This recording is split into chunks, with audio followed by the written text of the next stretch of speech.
Hello students, कैसे हो आप सब। आई होप सब अच्छे होंगे। दोस्तों, जैसा आपको पता है हमारी पॉलिटिकल साइंस की 4 क्लास आ चुकी हैं।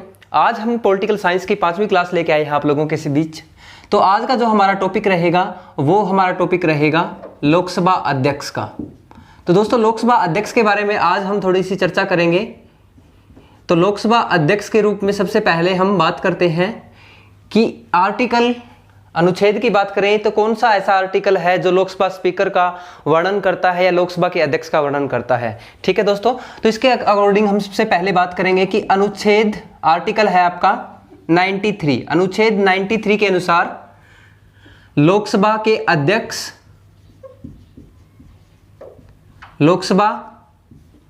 अगर लोकसभा के अध्यक्ष की बात करें और उपाध्यक्ष की बात करें तो इनका क्या मिलता है, शपथ का वर्णन मिलता है। दोस्तों, इनके कार्य का वर्णन मिलता है, इनकी जिम्मेवारी का वर्णन मिलता है, यानी कि इनकी जो सेवा और शर्तें और शपथ का वर्णन मिलता है वो कौन से आर्टिकल के अंदर मिलता है, वो आर्टिकल आपका 93 के अनुसार मिलता है, अनुच्छेद 93 के अनुसार। अगर इसी के पैरेलल मैं बात करूं राज्यसभा के सभापति के बारे में और उपसभापति के बारे में, ठीक है, तो इनसे रिलेटेड आपसे क्वेश्चन पूछे भाई इनका वर्णन कहां मिलता है, तो इनका वर्णन मिलता है आर्टिकल 89 के अंदर। अनुच्छेद 89 के अनुसार राज्यसभा के सभापति और उपसभापति का वर्णन मिलता है, इनकी शपथ एवं कार्यों का वर्णन मिलता है। उसी के अनुसार अनुच्छेद 93 के अनुसार आपका लोकसभा अध्यक्ष का वर्णन मिलता है। आज हम जो चर्चा करेंगे वो लोकसभा अध्यक्ष के बारे में करेंगे। तो दोस्तों, लोकसभा अध्यक्ष की अगर मैं सबसे पहले बात करूं कि प्रथम लोकसभा अध्यक्ष कौन थे आपके, तो प्रथम जो लोकसभा के अध्यक्ष थे वो थे आपके जीवी मावलंकर। ठीक है, प्रथम लोकसभा अध्यक्ष कौन थे, जीवी मावलंकर। उसके बाद मैं बात करूं अगर प्रथम लोकसभा के अध्यक्ष ये हो गए, तो अब हम बात करेंगे वर्तमान की। ठीक है, तो वर्तमान की अगर मैं बात करूं तो वर्तमान में कौन है, वर्तमान में है आपके ओम बिड़ला। ठीक है, ओम बिड़ला। अगर आपसे पूछा जाए कि ये कब से हैं, तो ये आपके हैं 16 जून से। ठीक है, 16 जून 2019 से हैं। और अगर बात की जाए कि ये कहां के सांसद हैं, तो ये क्वेश्चन भी अभी तक बन सकता है इनसे, तो ये कोटा गुंदी राजस्थान। तो इस तरह से आपके ये क्वेश्चन भी बन सकते हैं इनसे। और अगर आपसे पूछा जाए कि जो वर्तमान ओम बिड़ला जी हैं ये अध्यक्ष हैं आपके कौन सी लोकसभा के अध्यक्ष हैं, ये आपके 17वीं लोकसभा के अध्यक्ष हैं। ठीक है, अगर आपसे पूछा जाए कि 16वीं लोकसभा के अध्यक्ष कौन थे, तो 16वीं लोकसभा के अध्यक्ष कौन थे, सुमित्रा महाजन थी, सुमित्रा महाजन। ठीक है, तो आपको ये बात भी याद रखनी है। तो इस तरह से आपके कुछ इंपॉर्टेंट क्वेश्चन बनते हैं लोकसभा अध्यक्ष के बारे में। ये प्रथम लोकसभा अध्यक्ष थे। अब साथ साथ हम बात करेंगे प्रथम लोकसभा उपाध्यक्ष के बारे में। तो जैसे जीवी मावलंकर थे तो उसी समय यहां पे कौन थे, एम अनंतशयनम अयंगर। तो ये क्या थे, ये प्रथम लोकसभा के आपके क्या थे, उपाध्यक्ष थे। ठीक है दोस्तों, ये प्रथम आपके क्या थे, लोकसभा के उपाध्यक्ष थे, एम अनंतशयनम अयंगर। ठीक है, आपको ये याद रखना है। इसके अलावा हम अगर बात करें वर्तमान की, ठीक है, वर्तमान की, तो वर्तमान की अगर हम बात करें तो यहां पे जो हमारे उपाध्यक्ष हैं वो कौन है, एम थुम्बीदुरई। तो ये आपके क्या है, वर्तमान के अंदर लोकसभा के उपाध्यक्ष हैं। तो इस तरह से आपके एग्जाम के अंदर इंपॉर्टेंट क्वेश्चन बनते हैं। अब देखो, जो लोकसभा अध्यक्ष है उसके बारे में थोड़ा सा और चर्चा करेंगे। ये थोड़ा सा व्यक्तित्व के बारे में हमने वर्णन किया है। एक बार आप इसका जल्दी से स्क्रीनशॉट ले लीजिए। आई होप आपने स्क्रीनशॉट ले लिया होगा। अब देखो, इसमें से वैसे ये क्वेश्चन अगर आप बनाना चाहो तो ये भी बन सकता है, जैसे कुछ बच्चों का डाउट हो भी सकता है। मैंने बताया कि वर्तमान के अंदर जो ये ओम बिड़ला जी हैं, इन्होंने लोकसभा अध्यक्ष के रूप में कार्यभार कब संभाला है, 16 जून से। ठीक है, थोड़ा सा याद रखना है। तो आपसे अगर पूछा जाए कि सुमित्रा महाजन ने कार्य कब तक किया, फिर यह भी पूछा जा सकता है। तो इन्होंने जो कार्य किया था ना वो 3 जून तक किया था। ठीक है, यानी कि 3 जून को लोकसभा भंग हुई थी। अब हम कह सकते हैं जो हमारी 17वीं लोकसभा है, ये 17वीं लोकसभा का अध्यक्ष तो 16 जून को चुन के आया था, लेकिन जो 17वीं लोकसभा थी हमारी, जो हमारी 17वीं लोकसभा थी, ठीक है, इसकी जो प्रथम बैठक हुई थी, ठीक है, प्रथम बैठक, तो लोकसभा की जो 17वीं लोकसभा की अगर बात करें प्रथम बैठक वो 3 जून को हुई थी। ठीक है, तो 3 जून की बैठक के अंदर आपकी प्रथम लोकसभा की 17वीं लोकसभा की प्रथम बैठक हुई थी और उस दिन के बाद हमारा निर्णय लिया जाता है। उसका निर्णय कौन लेता है उसके बारे में बात करेंगे। किस चीज के रिगार्डिंग कह रहे हैं हम कह रहे हैं आपको लोकसभा अध्यक्ष के रिगार्डिंग, यानी कि प्रथम बैठक के बाद ही आपका निर्णय लिया जाता है कि कौन लोकसभा का अध्यक्ष होगा, कौन चुन के आएगा। तो इसके सारी बातों के बारे में आप थोड़ा सा विस्तार पूर्वक अध्ययन करेंगे। तो ये एक बात थी, आपने लिख लिया होगा। अब देखो आगे थोड़ा सा आगे चलते हैं। मैंने आपको बताया कि जो लोकसभा अध्यक्ष है वो आर्टिकल 93 के अनुसार है, लेकिन उससे पहले 2-4 बातें हमें थोड़ी सी जाननी पड़ेंगी। 2-4 बातें कौन कौन सी है। सबसे पहले तो हमें ये देखना पड़ेगा कि जो लोकसभा अध्यक्ष बनता है ना, इसकी योग्यता क्या है। भाई कौन बनता है लोकसभा का अध्यक्ष, उसके पास ऐसी क्या योग्यताएं होती है। मेरे को क्यों नहीं बनाया गया लोकसभा का अध्यक्ष, या किसी और को क्यों नहीं बनाया जाता, सिर्फ ओम बिरला को ही क्यों चुना गया है। तो इसके पीछे क्या वजह है। देखो सबसे पहले तो क्या होगा, आपका लोकसभा का अध्यक्ष वही बनता है जिस बहुमत की सरकार होती है। ठीक है, जिस बहुमत दल की सरकार होगी तो वही उसी दल का आपका लोकसभा का अध्यक्ष बनता है। अब हम बात करते हैं लोकसभा अध्यक्ष के बारे में। तो लोकसभा का अध्यक्ष कौन होगा। सबसे पहले लोकसभा का अध्यक्ष जो बनेगा, उस लोकसभा का अध्यक्ष बनाने से पहले उसका निर्धारित किया जाता है तिथि का। ठीक है, यानी कि तिथि निर्धारित की जाती है कि उस तिथि को लोकसभा का अध्यक्ष बनाया जाएगा। कौन सी तिथि को भाई लोकसभा का अध्यक्ष बनाया जाएगा, वो कब निर्धारित किया जाता है। प्रथम बैठक के बाद आपका निर्धारित किया जाता है, और प्रथम बैठक के बाद निर्धारित कौन करता है, राष्ट्रपति। ठीक है, यानी कि राष्ट्रपति को यह अधिकार है, राष्ट्रपति लोकसभा के अध्यक्ष की चुनाव तिथि निर्धारित करेगा और वो बताएगा कि उस दिन लोकसभा अध्यक्ष के पद का चुनाव होगा। अब यहाँ पे लोकसभा के अध्यक्ष का जो पद का चुनाव हो रहा है, इस पद के चुनाव के अंदर भाग कौन लेगा भाई, यानी कि यहां पे कौन होगा, तो लोकसभा के जो सदस्य हैं। ठीक है, जो भी लोकसभा के सदस्य हैं उन्हीं में से एक जो सदस्य होगा उसको बनाया जाएगा लोकसभा का अध्यक्ष। यानी कि आपको बात क्या याद रखनी है, जैसे राज्यसभा है, राज्यसभा के अंदर जो सभापति होता है वो आपका राज्यसभा का सदस्य नहीं होता, लेकिन यहाँ पे जो लोकसभा अध्यक्ष है ना, वो लोकसभा का ही एक सदस्य होता है, और उनमें से यानी कि लोकसभा के सदस्यों में से ही कोई एक चुन के जाता है लोकसभा अध्यक्ष के रूप में। तो एक तो आपको ये बात याद रखनी है, वेरी वेरी इंपॉर्टेंट है। ठीक है, उसके बाद दूसरी बात क्या है आपको याद रखनी है जो इंपॉर्टेंट है, उपाध्यक्ष के बारे में। ठीक है, उपाध्यक्ष के बारे में, उपाध्यक्ष के बारे में भी सेम ऐसे ही होगा, लेकिन यहां पे फर्क क्या है। देखो लोकसभा अध्यक्ष की जो चुनाव की तिथि का निर्धारण करेगा वो राष्ट्रपति करेगा, लेकिन उपाध्यक्ष की जो चुनाव तिथि होगी ना भाई, यानी कि उपाध्यक्ष किस दिन चुना जाएगा। ठीक है, या उपाध्यक्ष चुनने का अधिकार किसको है, तो उपाध्यक्ष की जो चुनने का अधिकार है वो तो लोकसभा के सदस्यों को है, लेकिन इसकी चुनाव तिथि का निर्धारण कौन करेगा, वो करेगा आपका लोकसभा का अध्यक्ष। ये बात आपको याद रखनी है, क्योंकि यहां पे गलती होने के चांस थोड़े से ज्यादा हो जाते हैं।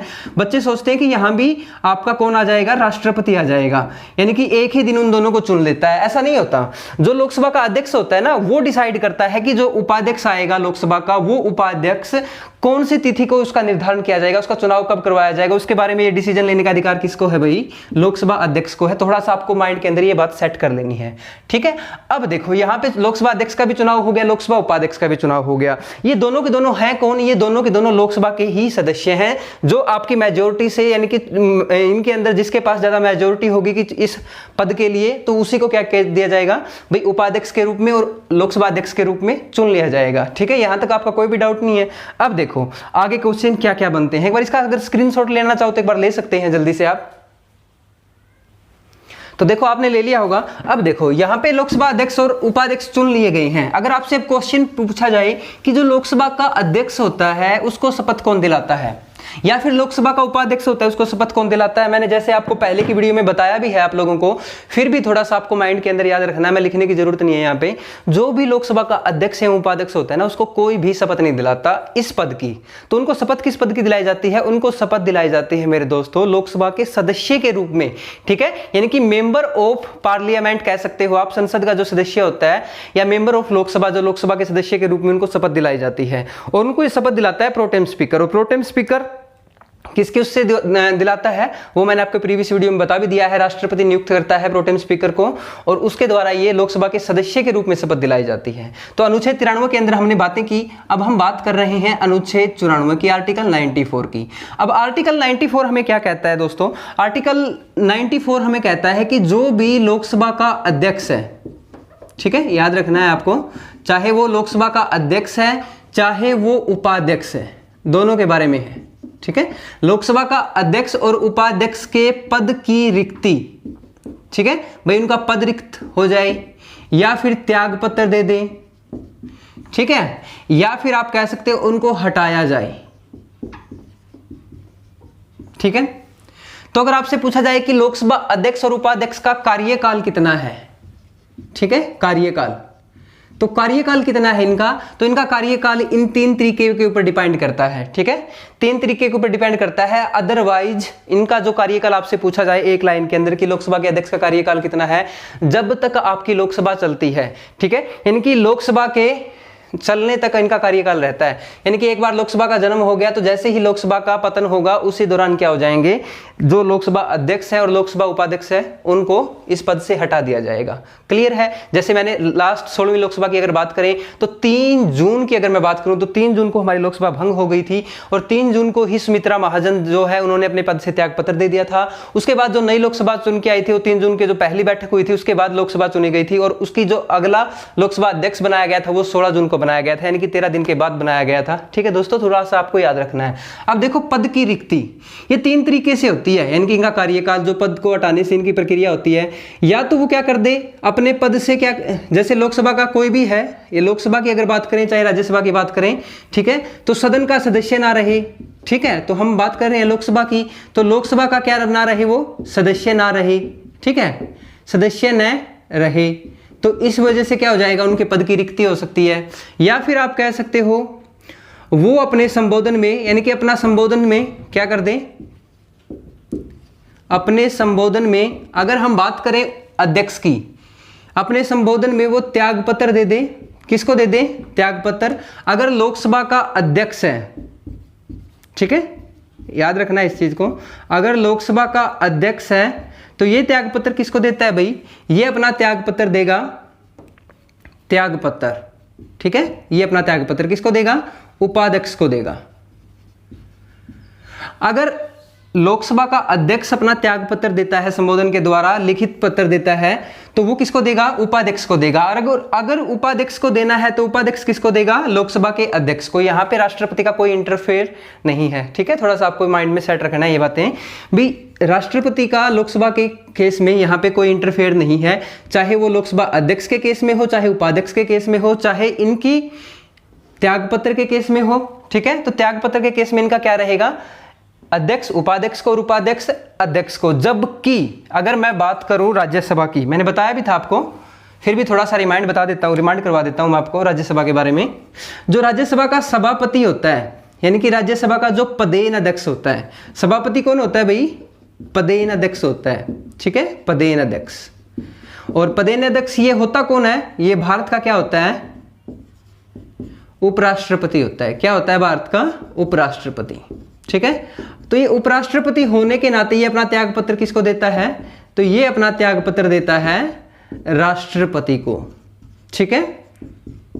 जबकि ये तो सभापति के बारे में था। अगर उपसभापति की बात हो, अगर उपसभापति को अपना त्यागपत्र देना पड़ जाए तो ये किसको देता है, सभापति को। उपसभापति सभापति को त्यागपत्र देता है और सभापति किसको देता है, राष्ट्रपति को, ठीक है। थोड़ा सा आप ये भी याद रखेंगे।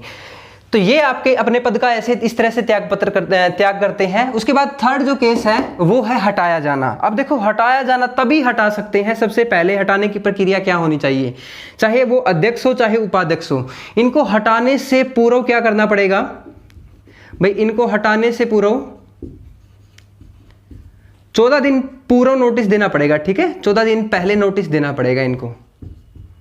और इनकी प्रक्रिया क्या है हटाने की, जो लोकसभा के अंदर क्या है, बहुमत पारित करके, ठीक है, जो लोकसभा के सदस्यों का बहुमत पास करके जो भी नोटिस दिया जाएगा वो 14 दिन पहले होना चाहिए और लोकसभा के सदस्यों का बहुमत होना चाहिए। उसके द्वारा ही किसको हटाया जा सकता है, चाहे वो लोकसभा अध्यक्ष हो चाहे वो उपाध्यक्ष हो।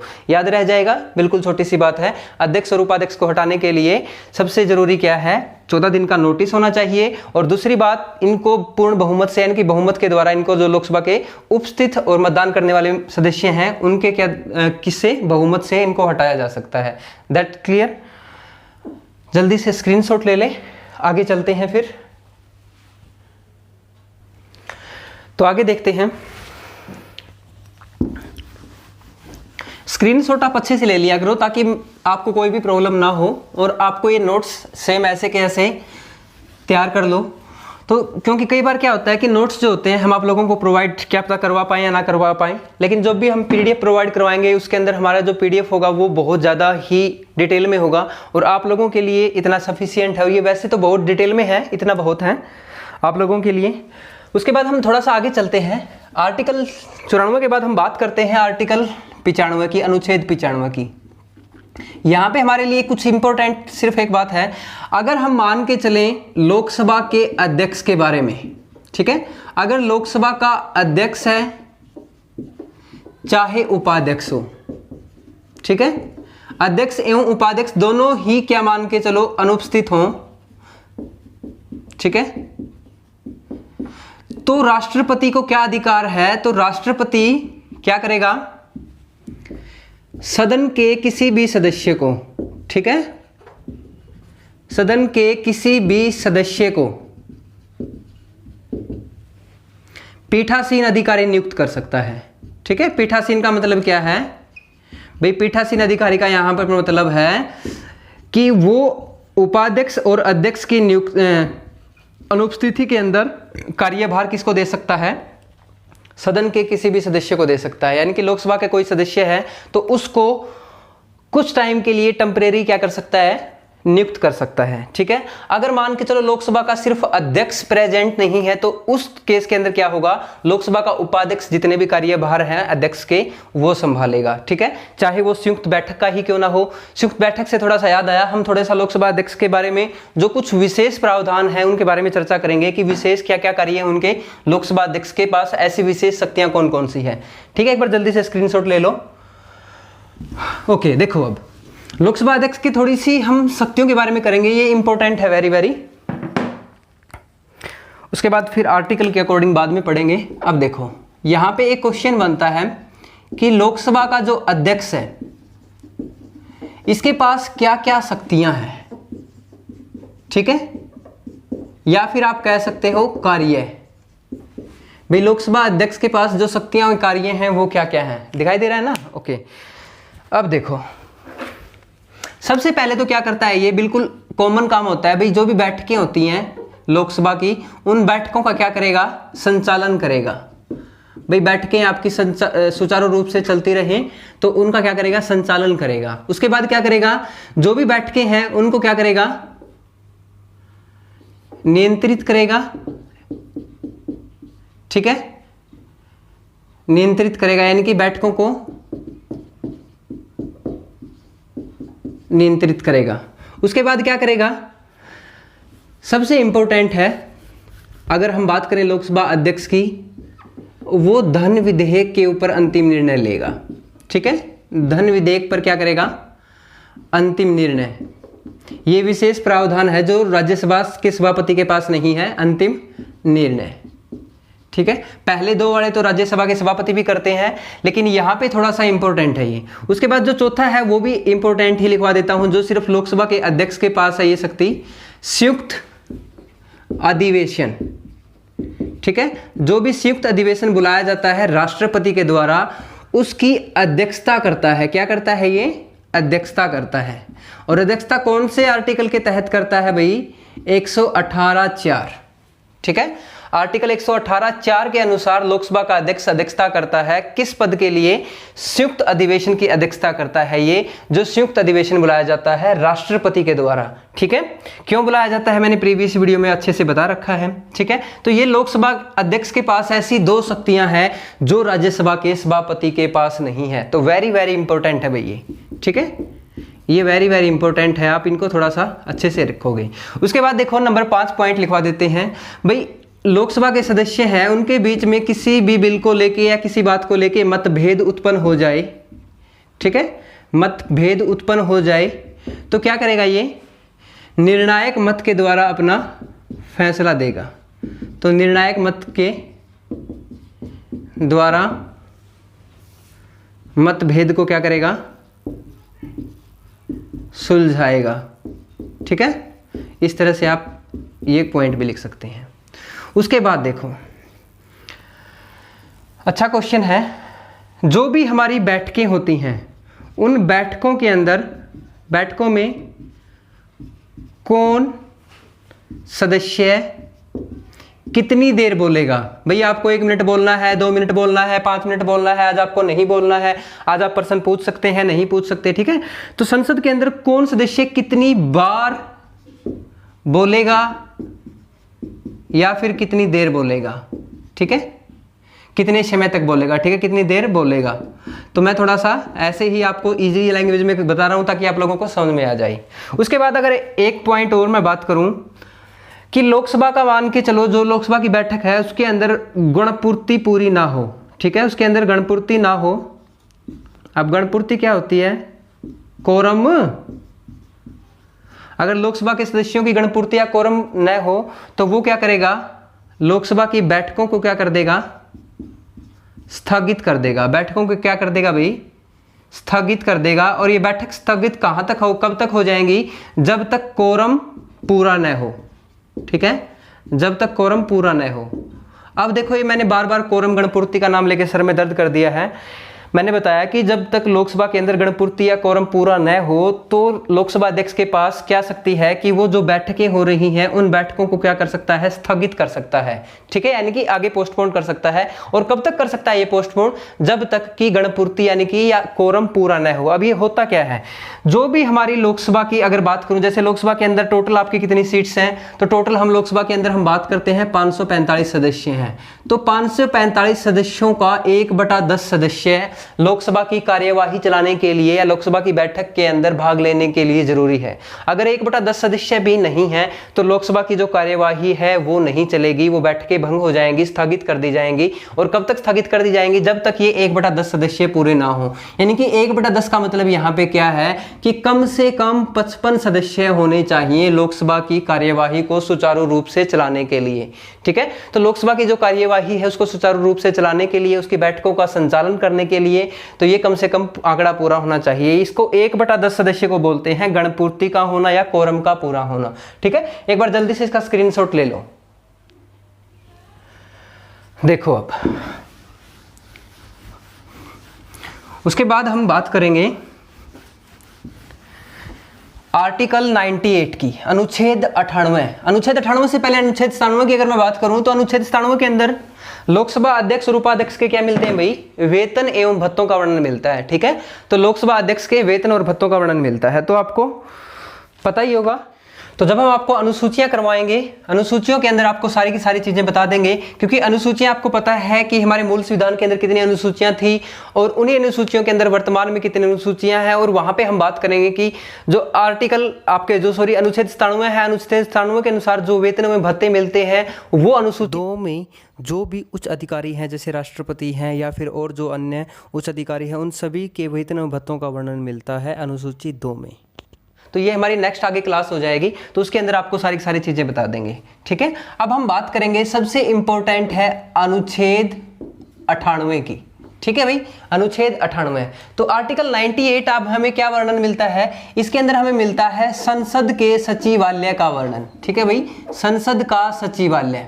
अब ये क्या है सचिवालय, यानी कि चाहे वो लोकसभा है चाहे वो राज्यसभा है, तो प्रत्येक सदन का अपना क्या होता है, एक सचिवालय होता है। और उसी तरीके से सचिवालय के अंदर क्या करते हैं, कार्य करते हैं अधिकारी, ठीक है। तो प्रत्येक जो भी सदन का सचिवालय है उसके अंदर अधिकारी कार्य करते हैं, तो चाहे वो राज्यसभा का हो चाहे वो आपका लोकसभा का हो। यहाँ पे जो अधिकारी काम करते हैं वो कौन होते हैं, वो अधिकारी होते हैं आपके IAS ऑफिसर, यानी कि IAS रैंक के ऑफिसर होते हैं जो लोकसभा के या राज्यसभा के संसद के अधिकारी के रूप में या लोकसभा के महासचिव कह सकते हो या राज्यसभा के महासचिव के रूप में कार्य करते हैं। यानी कि ये किसके अंडर में आते हैं, संसद के सचिवालय के अंदर आते हैं। तो इनका जो पद होता है वो क्या होता है, अगर हम बात करें राज्यसभा की या बात करें लोकसभा की, ठीक है, तो दोनों में से किसी की बात करें तो ये क्या होते हैं, महासचिव, राज्यसभा का महासचिव या फिर लोकसभा का महासचिव, ठीक है। तो हम दोनों के बारे में थोड़ा सा ये बता देंगे क्योंकि ये क्वेश्चन वेरी वेरी इंपॉर्टेंट है, ठीक है, वेरी वेरी इंपॉर्टेंट।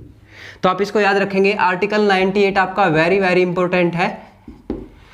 तो इसके अंदर वर्णन मिलता है संसद के सचिवालय का, और संसद के सचिवालय की हम बात करें राज्यसभा या लोकसभा की, तो लोकसभा के महासचिव या राज्यसभा के महासचिव का वर्णन मिलता है। और ये होते कौन है, ये एक IAS रैंक के ऑफिसर होते हैं। तो वर्तमान की अगर हम बात करें, वर्तमान के अंदर तो वर्तमान में सबसे पहले हम बात कर रहे हैं लोकसभा की, ठीक है। अगर लोकसभा की मैं बात करूं तो लोकसभा के जो हमारे आईएएस ऑफिसर हैं या लोकसभा के हमारे जो महासचिव हैं वो हैं स्नेहलता, ठीक है, स्नेहलता श्रीवास्तव, ठीक है, स्नेहलता श्रीवास्तव। अगर हम बात करें राज्यसभा की तो राज्यसभा के जो अभी महासचिव हैं उनका नाम है देश Deepak Verma. Very very important है, ये दोनों के दोनों क्या हैं, आईएएस रैंक के ऑफिसर हैं, ठीक है। अब देखो आपसे क्वेश्चन पूछा जाए कि जो देश का सबसे बड़ा लोक सेवक होता है, ठीक है, देश का जो सबसे बड़ा लोक सेवक होता है वो कौन होता है, ठीक है, जल्दी से कमेंट सेक्शन के अंदर कमेंट कर दीजिए। और जो भी इस क्वेश्चन का आंसर करता है कमेंट सेक्शन के अंदर, तो उसको हम नेक्स्ट वीडियो के अंदर उसका नेम अनाउंस करेंगे और साथ ही उस कैंडिडेट को अभी तक जितनी 4 क्लासेज हुई हैं उन 4 क्लासेज का जो भी डेटा मैंने कलेक्ट करके लिख रखा है वो विद आपको ब्रीफ, जो भी आपका ब्रीफ है और साथ के साथ में जितना डिटेल नोट्स है वो सारा का सारा उनको देंगे, ठीक है। तो ये आपको पीडीएफ भी मिल सकती है बिल्कुल फ्री में और साथ में आपका नेम अनाउंस किया जाएगा। क्वेश्चन सिर्फ इतना सा है कि देश का सबसे बड़ा लोक सेवक अधिकारी कौन है, ठीक है, लोक सेवक अधिकारी देश का सबसे बड़ा कौन है, ठीक है। इसका स्क्रीनशॉट लेना चाहो तो आप ले सकते हैं। उसके बाद हम बात करेंगे नेक्स्ट क्वेश्चन की।